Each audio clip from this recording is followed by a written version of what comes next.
vergroot je zelfvertrouwen. Hallo lieve luisteraars en hallo Lotte. Fijn dat we hier zitten. Hoi Marcus, ook hallo van mij aan iedereen.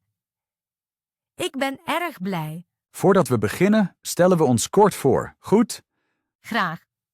Ik ben Lotte, ik werk op een talenschool in Utrecht en help mensen Nederlands leren. Super. Ik heet Marcus, ik woon in Haarlem en houd van podcasts, koffie en goede gesprekken. We willen hier ontspannen praten, zodat jullie Nederlands kunnen oefenen. Precies. Vandaag spreken we over zelfvertrouwen. Een belangrijk onderwerp vind ik. Zeker. Waarom kozen we dit thema? Veel leerlingen worstelen met onzekerheid, nieuwe taal, nieuw land, nieuwe routine. Klopt. En niet alleen leerlingen. Iedereen twijfelt soms. We willen laten zien dat twijfel normaal is en hoe je zelfvertrouwen kunt versterken. Misschien helpt onze ervaring de luisteraars. Ja? We willen jullie motiveren om kleine stappen te zetten. Lotte, wanneer dacht jij voor het laatst aan je zelfvertrouwen? Gisteren, eerlijk gezegd. Ik moest een nieuwe cursus starten en was nerveus. Interessant. Bij mij was het vorige week voor een presentatie. Zie je, zelfs wij twijfelen. Ja, en daarom praten we er vandaag over. Marcus, misschien leggen we eerst uit wat zelfvertrouwen eigenlijk betekent. Goed idee. Voor mij is het jezelf kennen en accepteren. Ik ben het ermee eens. Zelfvertrouwen is niet perfect zijn, maar vriendelijk voor jezelf. Oh ja. Dat willen we vandaag samen onderzoeken. En we geven tips hoe je kunt oefenen, stap voor stap. Maar eerst, Lotte, hoe voel je je nu in de studio? Een beetje zenuwachtig, maar ook blij. De microfoons zijn nieuw voor mij. Begrijp ik. De lampen geven mij energie. Laten we hopen dat die energie de luisteraars bereikt. Zeker. Schrijf ons later gerust wat zelfvertrouwen voor jou betekent. We zijn benieuwd naar jullie gedachten en verhalen. Oké, laten we dieper ingaan. Ben je klaar? Jawel, dan beginnen we met de betekenis van het woord. Perfect. Beste luisteraars, maak het je gemakkelijk. Misschien pak je een thee of koffie, zoals bij een vriend. Precies, ontspan. Ons gesprek moet vriendelijk en licht zijn. En hopelijk nuttig. Waarom is zelfvertrouwen vandaag zo belangrijk, Lotte? Omdat de wereld luid is. Social media toont alleen succes. Dat geeft druk. Daar ben ik het mee eens. Veel mensen vergelijken zich constant. Zelfvertrouwen helpt rustig te blijven en je eigen pad te volgen. Het beschermt tegen te veel zelfkritiek. En het maakt moedig om iets nieuws te proberen, bijvoorbeeld een vreemde taal. Heel goed voorbeeld. Dank je. Ik zie elke dag hoe leerlingen groeien als hun moed groeit. Laten we de luisteraars tonen dat ook wij kleine stappen zetten. Graag. Maar eerst nog een vraag aan jou, Marcus. Schiet maar. Wat betekent zelfvertrouwen voor jou persoonlijk, in één zin? Het betekent dat ik mijn eigen goede vriend ben. Mooi gezegd. Dank je. Nu gaan we echt van start. Pak pen en papier als je aantekeningen wilt maken. Of typ gewoon in je telefoon wat je wilt. Oké, we beginnen met ons eerste punt. Zelfvertrouwen begrijpen. Super, laten we gaan. Eerst een kleine definitie, heel eenvoudig. Ja. Zelfvertrouwen is jezelf leuk vinden, ook al maak je fouten. Fouten zijn normaal. Niemand is perfect, zelfs taaldocenten niet. Ha, klopt. Ook ik vergeet soms een woord. Dat stelt vast veel luisteraars gerust. Hopelijk. Dus, je mag fouten maken en toch trots zijn. Precies dat idee is de basis van zelfvertrouwen. We geven later concrete tips. Voor nu is het genoeg om de basis te begrijpen. Lotte, ik denk dat dit een goed moment is voor een korte mentale pauze. Haal 1 keer diep adem. Een belangrijke onzekerheid. Welkom in ons tweede deel. Nu gaat het om persoonlijke verhalen. Precies. Ik vertel een herinnering die mij erg heeft geholpen. Ik ben benieuwd. Wanneer speelt het verhaal? Ik was 16 en had een zomerbaantje in een kleine boekwinkel. Klinkt gezellig, maar als tiener ben je vaak onzeker. Absoluut. Ik voelde me toen bijna onzichtbaar en erg verlegen. Wat was jouw taak in de winkel? Ik sorteerde boeken, deed de kassa en hielp klanten met vragen. En waar lag het probleem? Ik was bang fouten te maken. Vooral bij oudere klanten. Dat begrijp ik. Oudere klanten lijken soms streng. Op een dag kwam een dame van ongeveer 70 de winkel in. Oké, ik zie het beeld voor me. Ze zocht een bepaalde dichtbundel. Ik vond het niet meteen. En jouw onzekerheid groeide? Ja, mijn handen trilden een beetje. Mijn wangen werden rood. Wat deed de klant? In plaats van klagen glimlachte ze geduldig. Dat is mooi. Na een paar minuten vond ik het boek in het verkeerde vak. Opluchting? Helemaal. Ik gaf het haar en verontschuldigde me meerdere keren. En toen? Ze keek me vriendelijk aan en zei een zin die ik nooit vergeet. Welke? Ze zei, kind, perfectie is saai, missers maken verhalen. Wauw, dat is sterk. Ik was verbaasd. Ze vervolgde, je was behulpzaam en eerlijk, dat telt. Hoe voelde je je? Opeens warm en licht, alsof iemand een lamp aanzette. Een kort moment met grote werking. Ja, ik begreep dat onzekerheid normaal is en menselijkheid waarde heeft. Is je gedrag daarna veranderd? Langzaam. Ik begon klanten direct aan te spreken, ook al klopte mijn hart. Respect. Kleine stappen, groot effect. Precies. Aan het einde van de zomer kon ik zelfs boekentips geven. Zonder angst? Met restangst, maar met moed. Dat is het verschil. Ik vind jouw verhaal erg inspirerend. Dank je. Misschien herkennen sommige luisteraars zich hierin? Zeker. Veel mensen hadden vergelijkbare baantjes als tiener. Ik hoop dat ze zien. Een vriendelijk woord kan levens veranderen. Absoluut. Laten we kort over de les praten. Graag. Ten eerste, onzekerheid is een signaal, geen stop. Ten tweede, oudere mensen of mentoren kunnen waardevolle spiegels zijn. Ten derde, perfectie is niet nodig om nuttig te zijn. Vierde punt, moed groeit als je handelt, ondanks angst. Klopt. Deze klant was voor mij als een coach. Heb je haar later nog gezien? Nee, slechts die keer. Maar haar zin blijft bij me. Hij blijft nu ook bij onze luisteraars. Ik hoop het. Misschien schrijft iemand die iets vergelijkbaars meemaakte. Dat zou geweldig zijn. Verhalen verbinden. Marcus, had jij ook zo'n sleutelmoment? Ja, maar daarover vertel ik in een later hoofdstuk. Ik kijk er naar uit. Ik ook. Voor nu blijft, onzekerheid kan een leraar zijn. En vriendelijkheid kan een deur openen. Dat wil ik benadrukken. Marcus, ik heb toen geleerd mijn fouten niet te verbergen. Een heel belangrijke stap. Ja, als ik nu in de les een woord vergeet, zeg ik gewoon, moment, ik zoek het op. Zo ben je echt. De leerlingen zien dat docenten ook leren. Precies. Dat haalt druk weg bij hen en bij mij. Mooi. Ik denk dat jouw boekwinkelverhaal dat perfect laat zien. Dank je. Het was toen klein, maar veranderde mijn denken groot. Misschien horen onze luisteraars dit hoofdstuk en denken, dat kan ik ook. Dat zou prachtig zijn. Wil je nog iets toevoegen? Slechts één ding, let op wie je bemoedigt. Zulke mensen zijn goud waard. Daar ben ik het helemaal mee eens. Goed, dan sluiten we mijn verhaal voor nu. Perfect. In het volgende hoofdstuk praten we over hoe je onzekerheden anders kunt bekijken.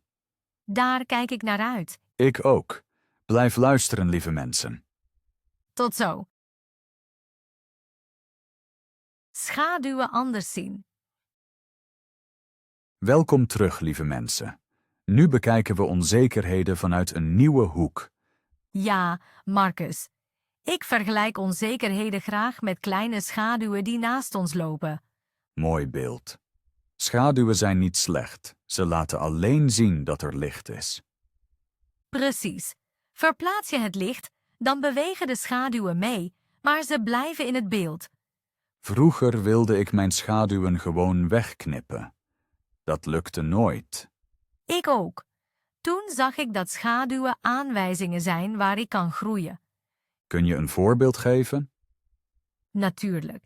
Ik was lang bang om hardop te spreken. De schaduw zei, oefen je stem. En heb je geoefend? Ja, ik las elke ochtend 1 bladzijde hardop, eerst zacht, daarna moediger. Super. Werd de schaduw kleiner? Niet weg, maar wel kleiner. Nu herinnert hij me alleen om verder te trainen. Ik vind het idee mooi dat onzekerheid een trainer kan zijn, geen vijand. Onze luisteraars kunnen dit beeld misschien overnemen. Laten we een kleine oefening doen. Denk aan een huidige onzekerheid. Stel haar voor als een schaduwfiguur. Hoe ziet ze daaruit? Groot, klein, kleurloos? Vraag jezelf nu: wat wil deze schaduw mij tonen? Welke vaardigheid mis ik nog? Precies. In plaats van vechten kun je kijken en leren.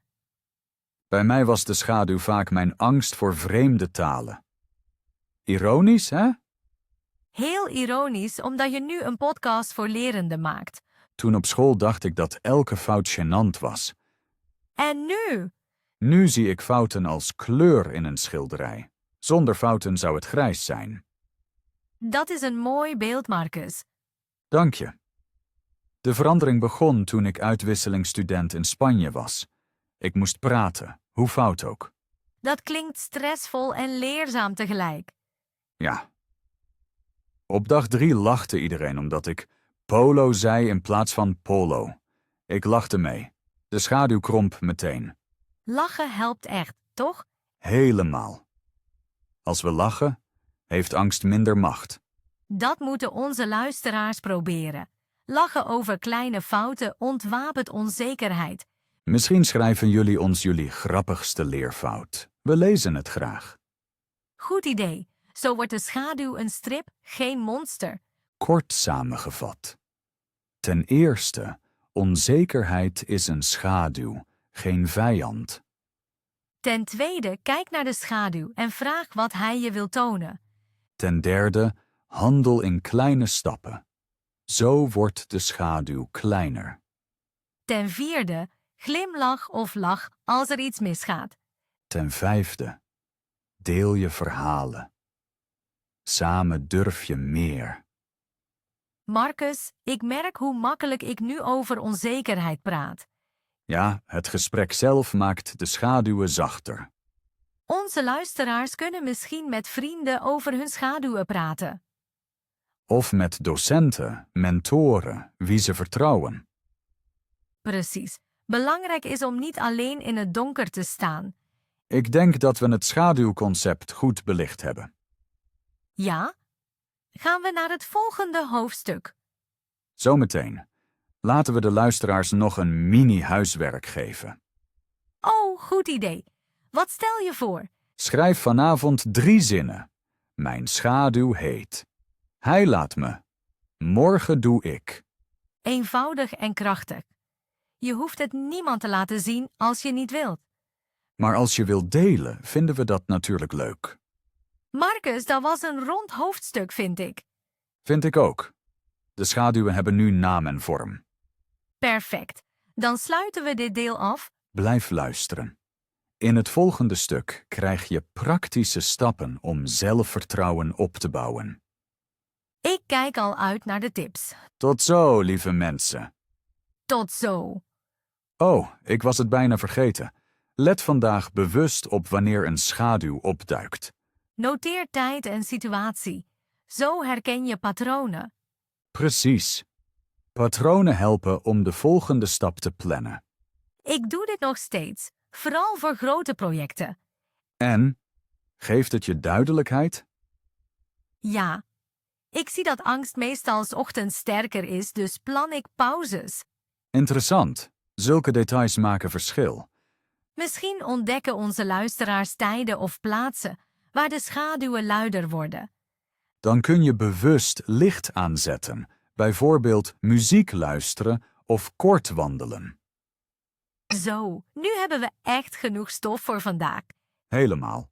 Tot het volgende hoofdstuk. Tot snel!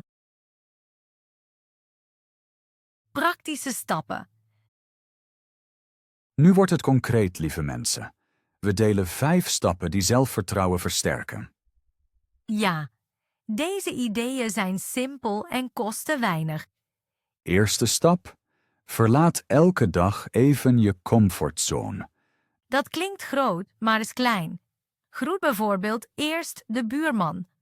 Of vraag in het café hardop om een glas water, ook al ben je verlegen. Precies. Ik zeg tegen mijn cursisten, spreek elke dag 1 zin met een vreemde. Velen lachen, maar het werkt. Na een week voelt het normaal. Ik herinner me mijn eerste poging. Ik stond bij de bushalte. Wat zei je? Alleen, mooie dag, hè? De man glimlachte. Dat was alles. Maar het effect was groot, toch? Ja, mijn hart bonkte, maar ik was trots. Stap 2. Let op je lichaamshouding.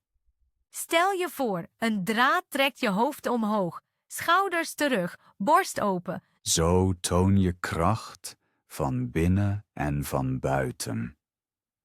We kunnen kort oefenen. Beste luisteraars, ga nu rechtop zitten.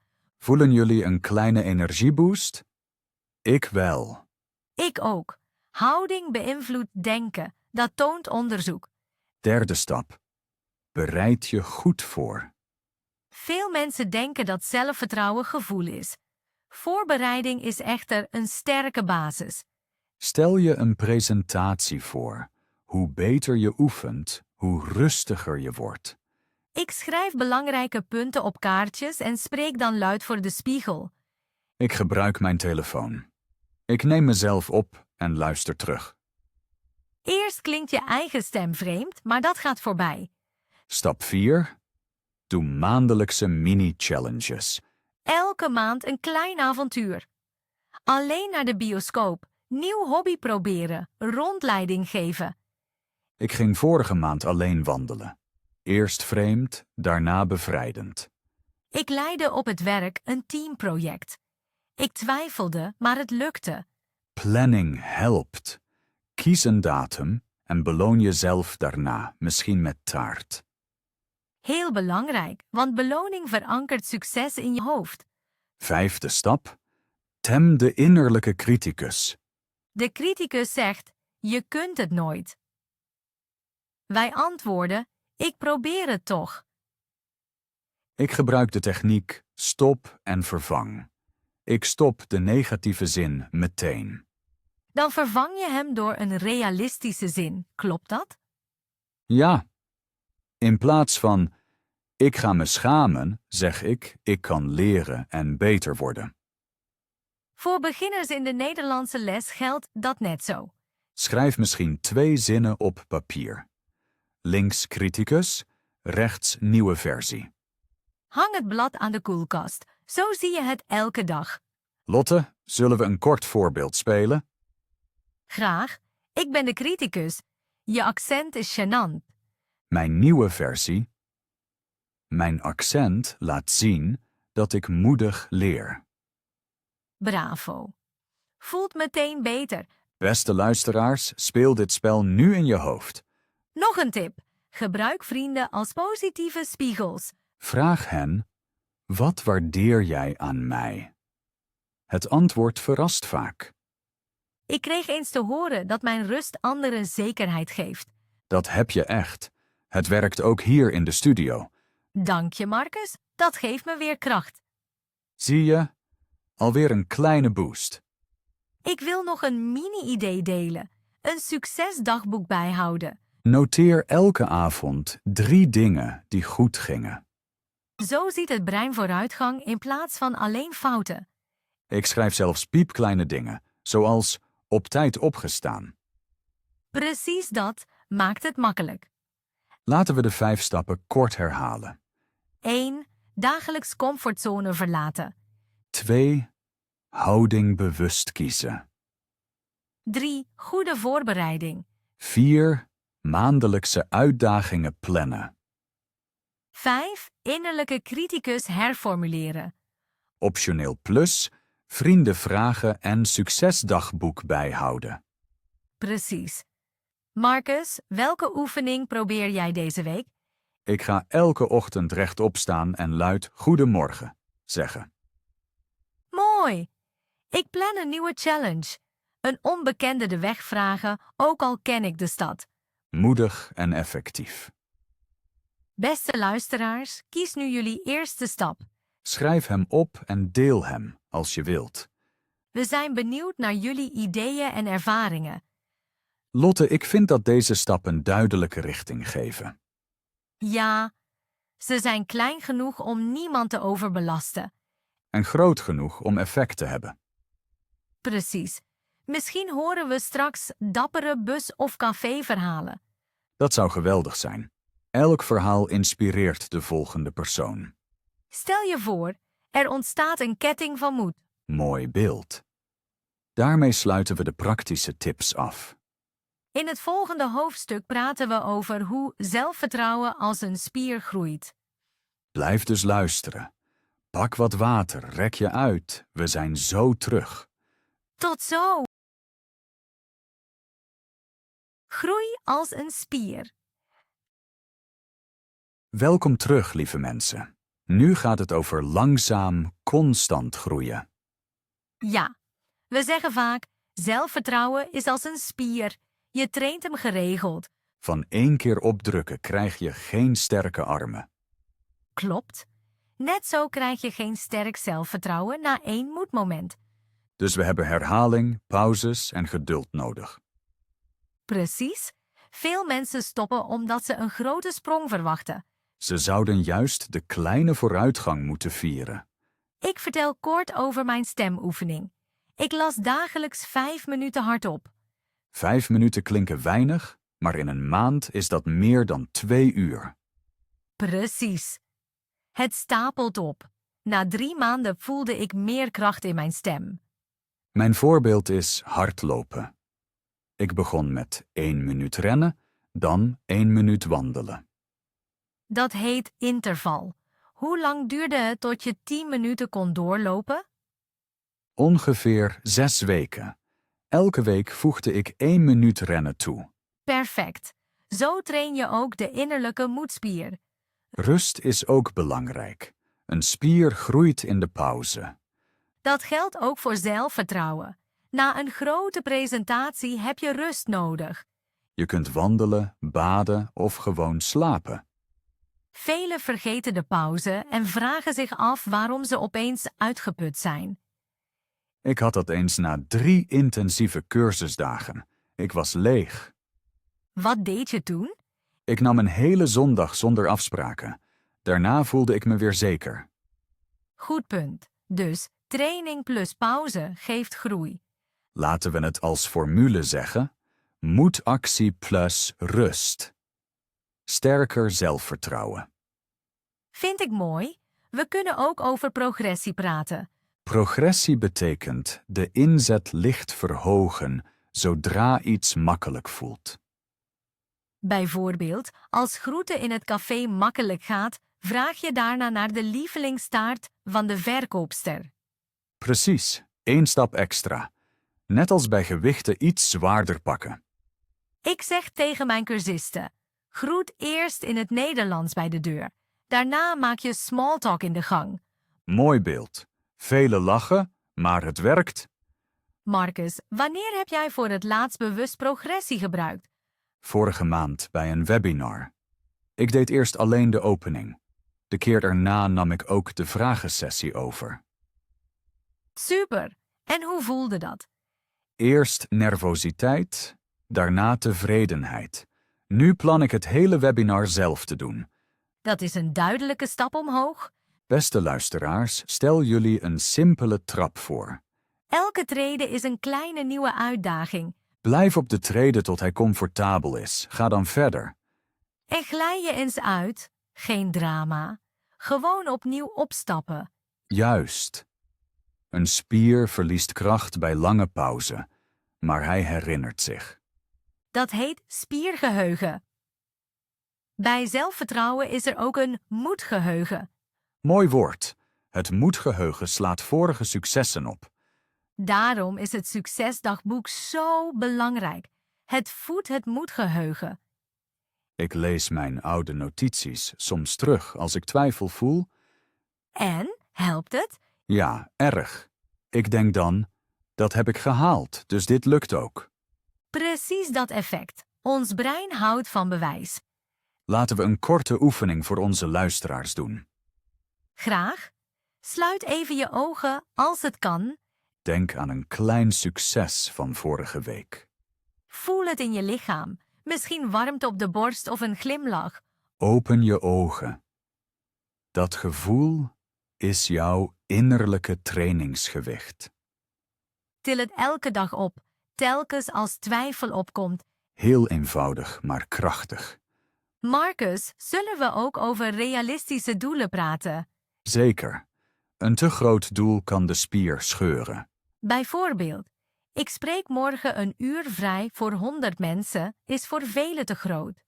Beter is, ik spreek morgen 10 zinnen voor 5 vrienden. Precies, smart doelen helpen. Specifiek, meetbaar, aantrekkelijk, realistisch, tijdgebonden. We vertalen dat naar A2. Duidelijk, telbaar, leuk, haalbaar, met datum. Perfect. Zo wordt het doel tastbaar. Ik stel mezelf het doel om elke week een nieuwe naam in het gebouw te leren. Goed idee, dat helpt taal en samenhang. Lotte, heb jij een huidig spierdoel? Ja, ik wil over 3 weken 10 minuten zonder aantekeningen over boeken praten. Dat is haalbaar en duidelijk. Ik oefen elke dag 2 minuten. Dat bouw ik langzaam op. Ik weet zeker dat je dat redt. Dank je. Waardering is trouwens ook een trainingsbooster. Ja, als iemand goed gedaan zegt, voel je je sterker. Daarom, zoek trainingspartners. Samen groeien is leuk en houdt je bezig. Marcus, ik denk dat we het spieridee goed hebben uitgelegd. Vind ik ook. We bespraken training, pauze, progressie, doelen en partners. Laten we dan langzaam naar het einde van dit hoofdstuk gaan. Graag. Beste luisteraars, schrijf vandaag een klein spierdoel op. En noteer een vast rustplan erbij. Vergeet niet je succes te vieren, hoe klein ook. We vertrouwen erop dat jullie sterker worden, stap voor stap. In het volgende hoofdstuk vatten we belangrijke punten samen en zoeken we gezamenlijke inzichten. Blijf dus luisteren. Neem een slok water of strek even de armen. Tot zo, lieve mensen. Tot zo. Gezamenlijke inzichten. Welkom terug, lieve luisteraars. We hebben veel over training en groei gepraat. Nu vragen we, wat verbindt al onze punten? Ja, Marcus, ik zie een rode draad. Zelfvertrouwen ontstaat uit kleine bewuste keuzes die we elke dag maken.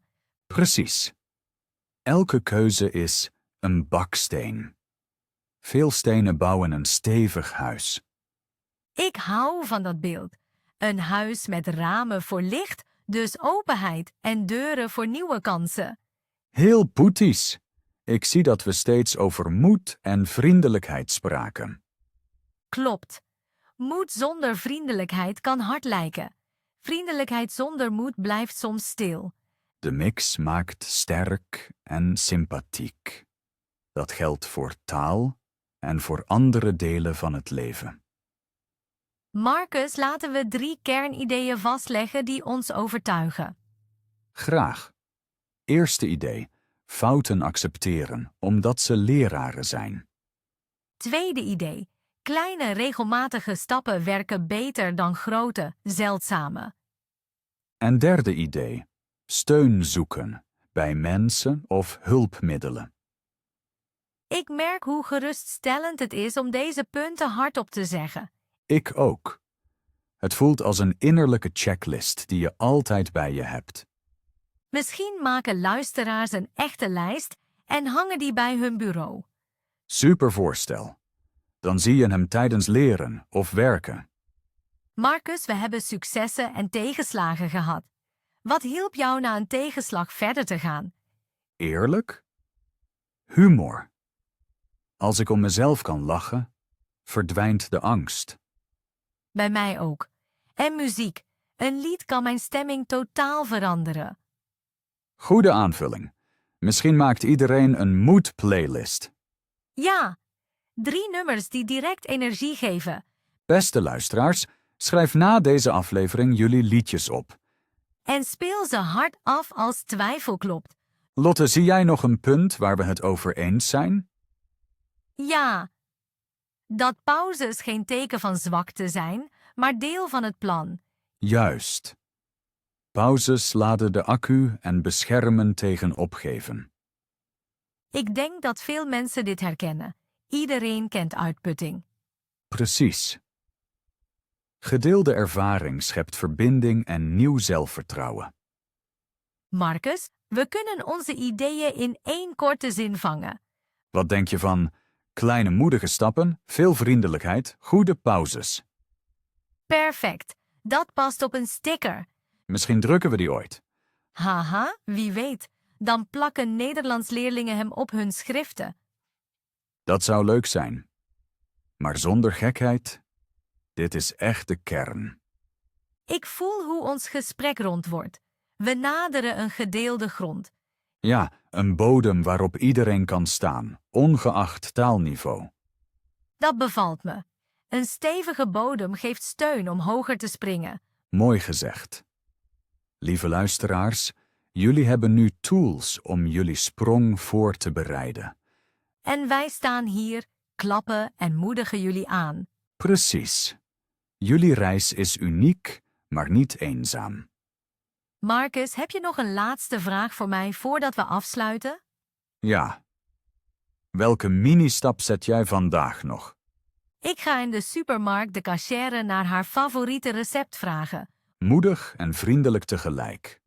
Ik geef vanavond mijn buurman een compliment omdat hij de bloemen water geeft. Klinkt geweldig. Misschien inspireert dit onze luisteraars om nu direct een idee te kiezen. Schrijf het meteen op. Mijn stap vandaag. En ga ervoor. En als je wilt, deel het met ons. We lezen alles graag. Lotte, ik denk dat dit een mooi moment is om naar de afsluiting te gaan. Vind ik ook. Onze 3 kernideeën en onze stappen vormen een goed einde van dit hoofdstuk. Korte samenvatting. Lotte, ons gesprek was vandaag echt rond en vol goede energie. Ik vind dat ook, Marcus. De sfeer was open en eerlijk. Ik denk dat jouw zin over kleine stappen en vriendelijkheid een mooi eindpunt is. Klopt. Zal ik alles wat we besproken hebben kort samenvatten? Graag. Dan hebben onze luisteraars een helder overzicht. Hier de samenvatting. Zelfvertrouwen is fouten aannemen, schaduwen zien, 5 stappen doen, spier trainen, hulp vragen, mini-stap zetten. Perfect samengevat. Dank je. Onze luisteraars hebben nu een duidelijk plan. Graag gedaan, Marcus. Ik hoop dat het overzicht iedereen in beweging brengt. Hartelijk afscheid. Zo, lieve mensen, we zijn aan het einde van onze aflevering gekomen. Ja, het was echt fijn, Marcus. Ik voel me licht en geïnspireerd. Voor mij hetzelfde. Jouw boekwinkelervaring raakte en motiveerde mij. Dank je. Jouw voorbeelden over de spier en de kleine stappen waren heel duidelijk. Ik vind dat we elkaar goed aanvulden. Het gesprek was voor mij training in vriendelijkheid en moed. Ik vond het extra leuk hoe we over humor en pauzes praten. Dat vergeet men vaak. Absoluut. Ik hoop dat onze luisteraars dit onthouden. Lachen, pauzes, kleine stappen. Heel erg bedankt dat jullie er vandaag weer bij waren, lieve luisteraars. Jullie feedback betekent veel voor ons. Schrijf ons welke mini-stap je vandaag zet. Of deel jullie moedliedjes. Misschien ontdekken we nieuwe muziek. We lezen elk bericht en genieten van elk verhaal. Ik wil jou ook bedanken, Marcus. Het gesprek heeft mij moed gegeven. Dank je wel, Lotte. Het is altijd een plezier om met je te praten. Ik ben al benieuwd naar onze volgende ontmoeting. Ik ook. Maar voor vandaag zeggen we dag en wensen jullie een dappere dag. Zorg goed voor jezelf, neem pauzes en blijf vriendelijk voor jezelf. Dank jullie wel voor het luisteren. Fijn dat jullie deel zijn van onze podcastfamilie. We hopen dat jullie er de volgende keer weer bij zijn. Tot snel, het beste. Tot horens en veel succes bij jullie volgende kleine stap.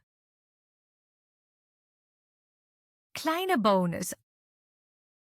Oh, Lotte, het rode lampje knippert nog. De microfoon staat aan. Echt? Dan nemen we nog een kleine bonus voor onze luisteraars op. Goed idee. Misschien een mini-oefening voor de komende 60 seconden. Ja. Beste luisteraars, kijk nu even rond. Kies een voorwerp dat je leuk vindt. Een pen, een mok, een foto, maakt niet uit wat. Zeg hardop 3 redenen waarom je dit voorwerp leuk vindt. Simpel, eerlijk, luid. Bijvoorbeeld, ik houd van deze mok omdat hij blauw is, warm blijft en aan vakantie doet denken. Precies. Deze oefening versterkt positief denken en een heldere stem. En ze duurt minder dan een minuut.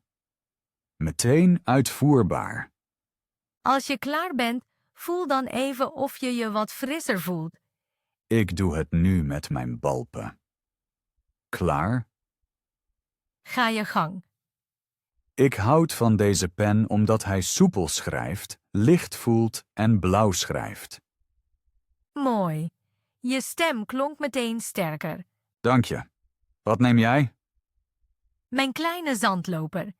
Ik houd van haar omdat ze rust geeft, mooi glinstert en precies 1 minuut loopt. Top. Ik voel meteen een vriendelijke sfeer. Onze luisteraars kunnen deze oefening overal doen. Op kantoor, in de keuken, in het park. En ze trainen tegelijk taal, houding en dankbaarheid. Misschien wordt het een ritueel voor belangrijke gesprekken. Of voor het Nederlands leren. 3 zinnen hardop zeggen, dan woorden oefenen. Ik ga dit morgen in mijn les testen. Laat ons dan weten hoe het ging. Doe ik. Marcus, hebben we nog een snelle tip? Ja. Glimlach, ook als niemand kijkt. Dat stuurt positieve signalen naar je brein. Klopt. Een kleine glimlach ontspant de spieren in je gezicht en in je hoofd. Probeer het nu even, lieve luisteraars. Trek je mondhoeken omhoog. En houd vast. 3, 2, 1. Klaar. Hoe voelen jullie je? Ik voel me meteen warmer. Ik ook. Zo simpel kan zelfvertrouwen beginnen. Oké, dat was onze bonus. Nu zetten we de microfoon echt uit. Dank dat jullie zijn blijven luisteren. Jullie zijn de beste. Tot snel! Dag en blijf moedig. Feedbackronde. Hallo nog eens, lieve luisteraars. We willen jullie kort iets vragen. Precies. We verzamelen vragen en ideeën voor komende gesprekken. Had je tijdens deze aflevering een vraag? Schrijf die dan aan ons. Bijvoorbeeld, waar vind jij moed? Welke kleine stappen werken het best? Of vertel over een moment waarop je over je schaduw sprong. Jullie ervaringen kunnen anderen moed geven. Misschien lezen we sommige vragen later voor. Dat motiveert iedereen om door te leren en vol te houden. Je kunt ook zeggen welke oefening uit de aflevering je al probeerde. Misschien ook welk lied bovenaan jouw moedplaylist staat. Ik hou van nieuwe muziektips, dat geeft frisse energie. We kijken erg uit naar jullie berichten. Dank dat jullie deel zijn van onze kleine community. Nu nemen we echt afscheid. Zorg goed voor jezelf. Blijf nieuwsgierig, vriendelijk en moedig. Dag allemaal. Tot horens!